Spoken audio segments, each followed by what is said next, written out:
Чүй облусунун Токмок аймагындагы Дунларов көзөмөл өткөрүү жайынын жанында аткезчилер бири-бирине ок чыгарды. Бул туурасында мамлекеттик чек ара кызматындагы маалымат булагы билдирди. Анда окуя 16 январга караган түнү саат 3 чамасында болгону айтылган. Кээ бир интернет баракчаларындагы маалыматта бул иште Жогорку Кеңештин депутатынын да аты аталууда. Окуянын чын бышыгы учурда текшерилип жаткан кез. Анткени менен кыргыз-казак чек ара өтмөктөрүндөгү аткезчилик боюнча маалыматтар улам жаңырып келет. Алардын бири казак бийлиги таккан Жогорку Кеңештин депутаты Асылбек Дамирбек уулу менен болгон окуя.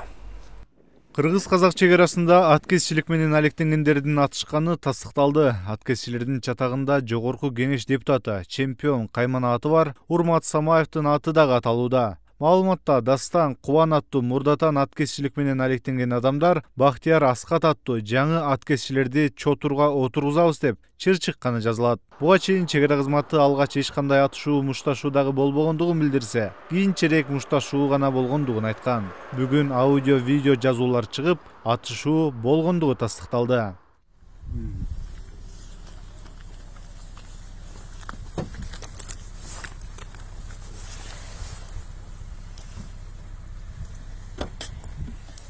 Маалымат каражаттары чек арадагы атышуу аткезчилик менен алектенген топтордун таасир талашынан чыкканын жазды. 24 KG сайтынын жазганына караганда, атышуу болгон жерге депутат Урмат Самаев келип, маселени чечип, ок жегендерди арыз жазбоого көндүрүп кеткен. Такталбаган маалыматтар боюнча ок аткан адам Урмат Самаевдин жээни болот. Айрым маалымат каражаттары Урмат Самаев кыргыз-казак чек арасындагы аткезчиликти көзөмөлдөйт деп жазууда.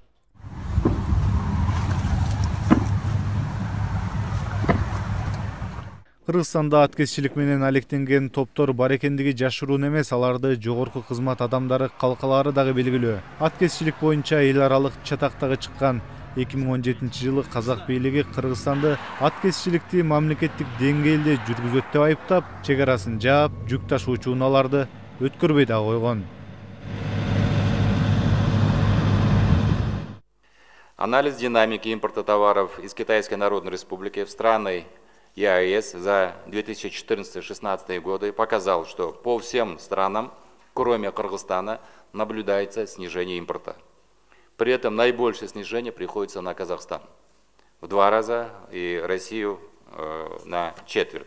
Анализ динамики поступления таможенной пошлины за 2014 и за 2016 годы также показал, что по всем странам, кроме Кыргызстана, наблюдается снижение поступлений.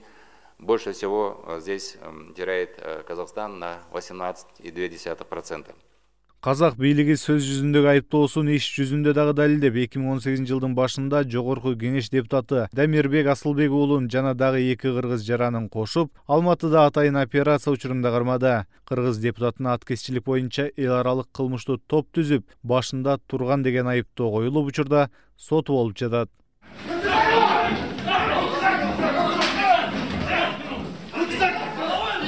Задержали кыргызского политика в алматинском ресторане, где он был со своим другом из Бишкека, бизнесменом Уланбеком Мурадиловым.